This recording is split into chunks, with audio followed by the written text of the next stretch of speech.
L'actualité en France, c'est le projet de loi sur l'immigration de Nicolas Sarkozy, adopté aujourd'hui en Conseil des ministres. Objectif, un contrôle plus strict des entrées et des sorties.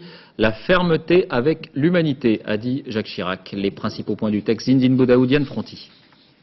Vous avez aimé l'insécurité? Vous allez être passionné par l'immigration. Ce jour-là, la salle était conquise d'avance. Un parterre d'élus de la majorité.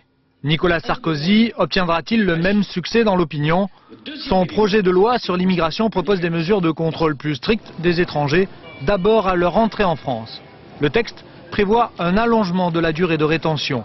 Un étranger dans l'illégalité pourra être retenu 32 jours au lieu de 12 actuellement, le temps d'examiner sa situation et de le renvoyer ou pas dans son pays. Le gouvernement envisage aussi de créer un fichier des empreintes digitales des demandeurs de visa.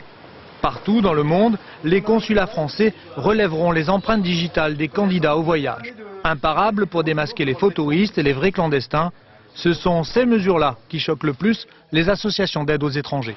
Ce projet dénie le droit des étrangers, accroît considérablement les difficultés pour la délivrance des visas et précarise le statut des étrangers qui résident régulièrement en France.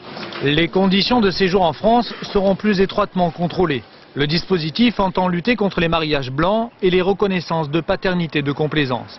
Enfin, pour démanteler les filières de l'immigration clandestine, renforcement des sanctions pénales contre les passeurs. Pour Nicolas Sarkozy, c'est un projet ferme mais juste. L'opposition n'est pas de cet avis. Comme toujours, Nicolas Sarkozy souffle le chaud et le froid. Je crains qu'on fasse à nouveau de l'immigration un sujet de fracture au sein de la société française. Seul motif de satisfaction pour les opposants à Nicolas Sarkozy, la réforme de la double peine. Un étranger condamné en France ne sera plus systématiquement expulsé vers son pays d'origine.